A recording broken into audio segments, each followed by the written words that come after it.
What up, bros? Bran back with another video. Today I just wanted to do a little gear update, show you guys where my gear is at this point. Let's just jump right into it. So I'm at 599 gear score. Just a few weeks ago I was rocking almost full faction gear, so pretty much all I've been doing aside from wars is when I log on the game, I'm either farming orbs to sell for coin, and then I'm using that coin to buy gear or roll gear to get my gear up. Try to start pushing those BIS items. It's extremely hard to get a 3 perk BIS item, so currently I'm settling for 2 perk items on my gear. But let's jump into it. We'll go gear first. Okay, so the Helm, we're rocking 25 dex, resilient, fortifying, rain of arrows. And this fortified rain of arrows is insane for wars. I'll show you guys my bow build for wars. Of course, I'm running rain of arrows, but the tooltip for this is actually bugged. It's a typo, I guess. It says increasing damage absorption by 19% for 22 seconds. It actually does not last 22 seconds. I believe it's about half of it, maybe like 11 or 12 seconds, but it's still extremely insane. 19% damage absorption is going to increase the amount of hits it takes for them to kill you, obviously. All right, now we're moving on to the chest piece. This is probably one of my best pieces of gear currently.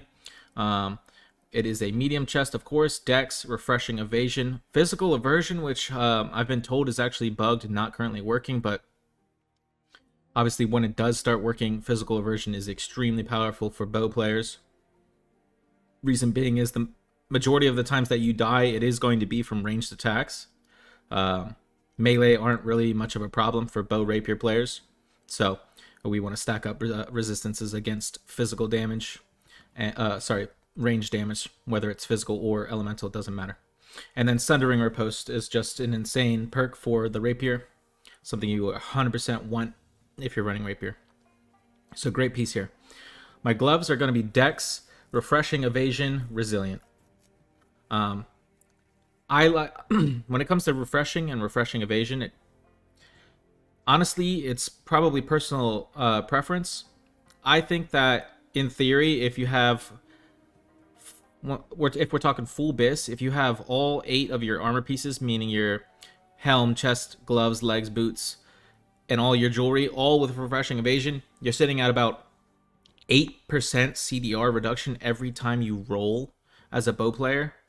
And with the 150 dex perk reducing the amount of stamina it takes for you to roll, and then if you have Hearty and Nimble, you're just rolling all the time as a dex player, so you're going to get so much value out of refreshing evasion that I just find it's got to be better than refreshing. To me, personally, I believe it's better.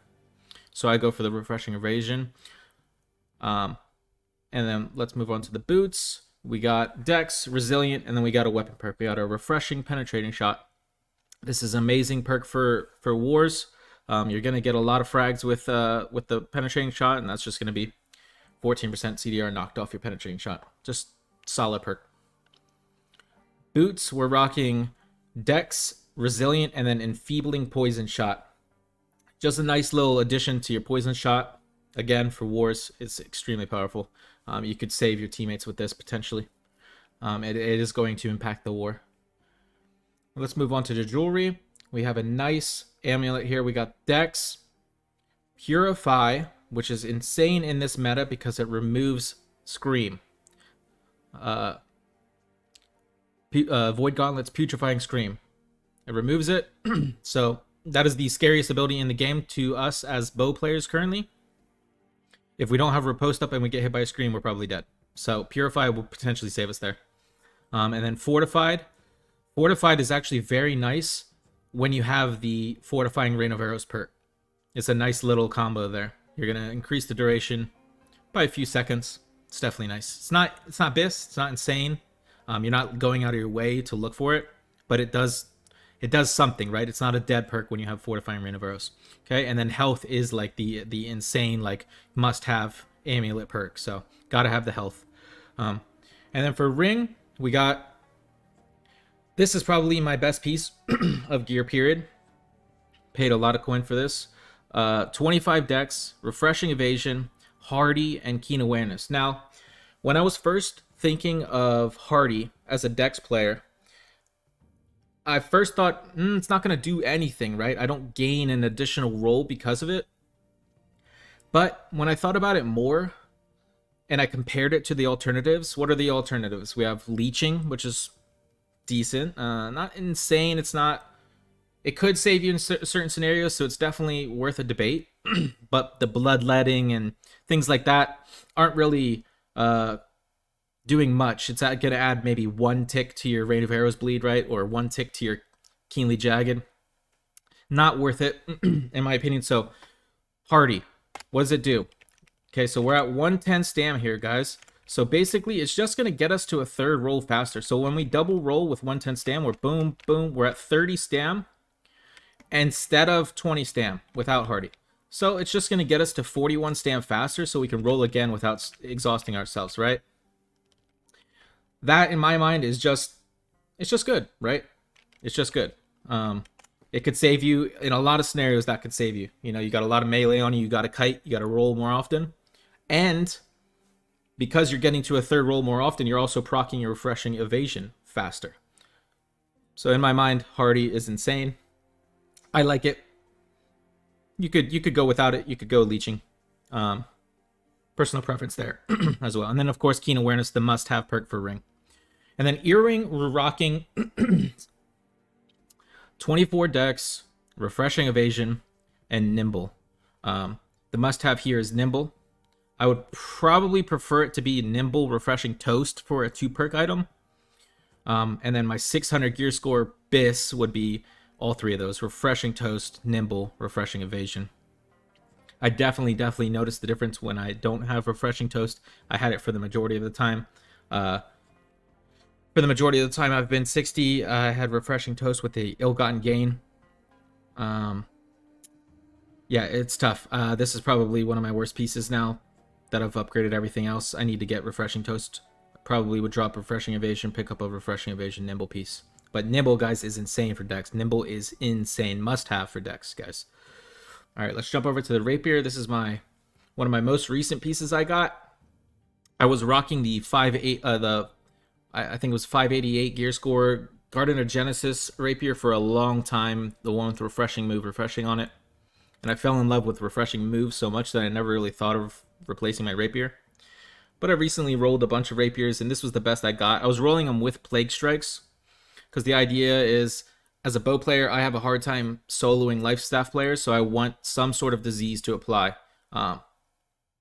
So with the heavy attack guarantee applying the disease, it's going to give us a better shot of soloing life staff players. You can just get in there with the Flesh A, heavy attack them. And it also, for our little combo, you know, our riposte into a heavy attack combo, it's going to add disease, and that's strong versus every player, right? It's going to reduce the healing of their potions and their food and what have you. Just a good perk. I probably would look for if we're talking BIS, Plague Strike or crit. You could go either or. Plague Strike or Plague Crit, I mean. And then I would probably want Vicious.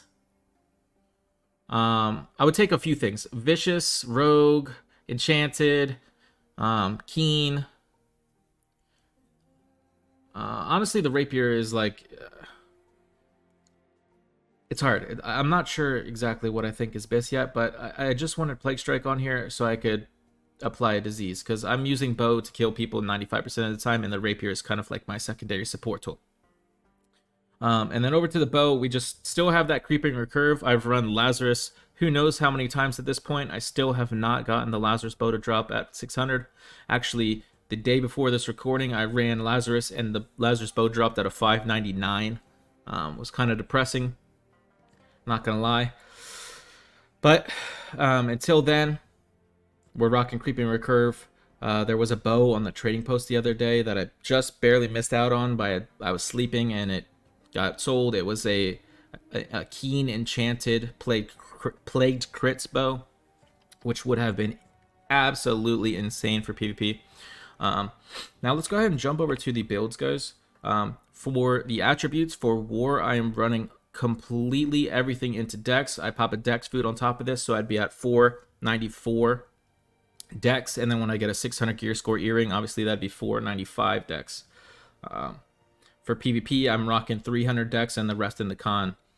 So when I get that earring as again, I'll be able to be 300 dex, 200 con, which would be a nice little power spike for OPR and open world.